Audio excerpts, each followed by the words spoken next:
National Coloured Congress Member of Parliament Fadiel Adams is expected to appear before the Madlanga Commission of Inquiry in Pretoria today. He'll face questions about his alleged role in the investigation of 7 senior crime intelligence officials, including General Dumisani Khumalo. The commission is also expected to focus on the Section 27 affidavit that Adams had submitted, which became the basis for the investigation into allegations of wrongdoing, including corruption. For more, we cross to our anchor Ayanda Nyati alongside reporter Kenny Mapanga, both at the Bridget Mabandla Justice College. A very good morning to you, Ayanda.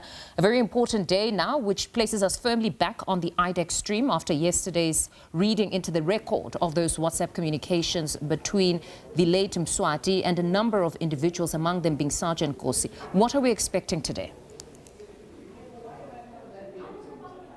Well, hopefully, we finally hear the testimony of Fadiel Adams. Welcome back to the Bridget Mabandla Justice College Mfundo, where we are hopefully going to get a sense of what Fadiel Adams knew and, in fact, whether or not he backs the Section 27 affidavit that was beamed before this inquiry and that which was presented by other witnesses in the IDEX stream, including Drushanta Ramsamy. You might remember, of course, there were multiple versions, we're told, of this particular document. It's been just over a week since Fadiel Adams was here, and when he appeared last week, it was essentially a non-starter because the commission had just received his statement hours prior, which means they simply weren't able to proceed. They weren't prepared. As we, I suppose, continue giving you more context, let's take you back to that last appearance where Fadiel Adams essentially put that last-minute submission down to a faulty laptop, he says, which Parliament was aware of. Take a listen. About 3 months back, you became aware that a statement was required of you. So according to what you say, which is hard to believe, you have had 3 months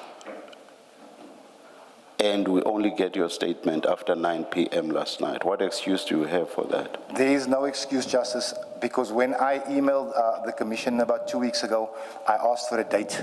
I was given the date of the 11th. I emailed back. I said to them that it is voter registration, 6th, 7th, 8th. I essentially have 5 days to complete this thing. Can I have a slightly later date? The Commission... Why would you have asked for a date? You would have seen from the communication which you got 3 months back that the statement was required from October last year already. Why would you have asked for a date? 3 months back, you become aware that, oh, for such a long time, a statement was required from me. You still ask for a date instead of saying, wow, I'm very late already, and quickly putting your statement together. Why only a week or a couple of weeks back do you ask for a date only then? The Commission asked me 3 questions, Judge, and I felt that I could offer much more than 3 questions, which is why I asked for a date. When the date was proposed on the 11th, I emailed back. I said, can I have just a little bit more time? And I was told, no, the 11th is the only available date. I moved heaven and earth. I sat up nights to conclude this thing. And I'm not saying that I'm doing that what I did was right. But what I'm saying is I tried my level best to meet the deadline of Thursday. I couldn't. What I will say, and I will stop here, what I will say is it seems to me that you are not taking this commission seriously. And starting from now and going forward, you should not treat this commission the way you have thus far. Because every and anything you've said thus far is just totally unbelievable. I do not believe it.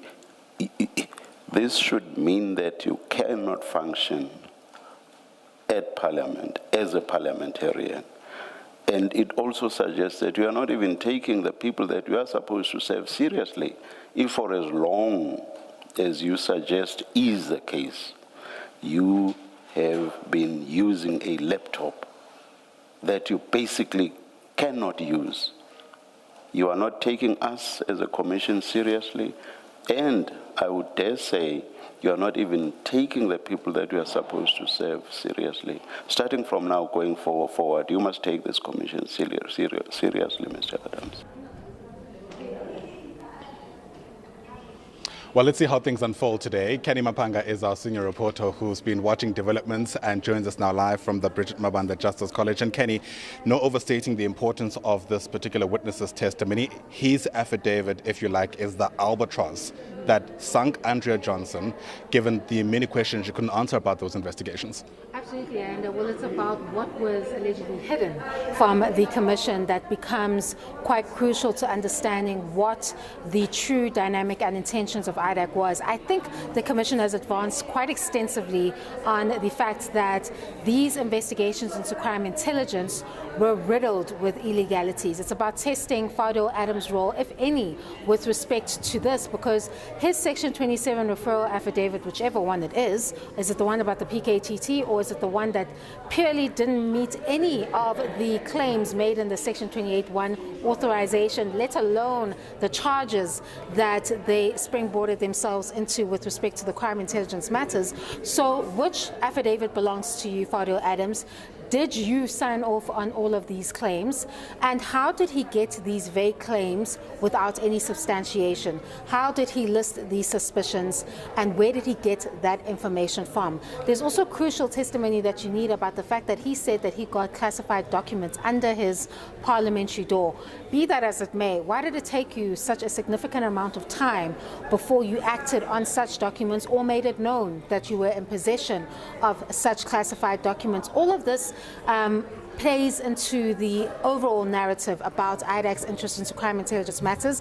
It's about testing whether or not he was actually part of the alleged scheme or plot in these matters, which are seemingly falling apart before the criminal justice system. And we already see that the Mokwele matter is going to be, or at least the NPA is planning to try and withdraw it by Friday ahead of that expected next scheduled appearance for the accused that will no longer be the accused as of Friday. So Fadiel Adams is quite critical because not only is his Section 27 referral the root to all of this chaos, but it also explains the manner in which things were done. Was it a case of IDAC took it upon themselves to target these individuals and they just needed someone to slip in and give them some form of legitimization through that Section 27 referral?